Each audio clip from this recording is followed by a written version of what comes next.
Okay, here we are starting the air conditioner unit. Here I have lead turning on the system. Go ahead and turn the fan, the motor, the pump on. Go ahead, turn the fan on. You're turning the fan on, and this is the first unit.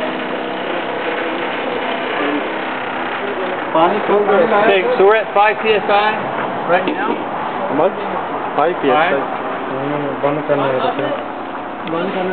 No, we were until I pulled this off. There. Actually, we're slightly more than that. We're at about 6, which is perfect. So that means we can go ahead and put this on.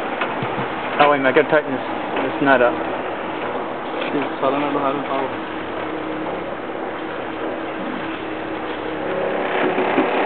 Where's that crescent wrench? Let me try the smaller one. Thanks. Let me see the. Let me make sure the pressure's right. I can't make sure the pressure's right if this isn't on.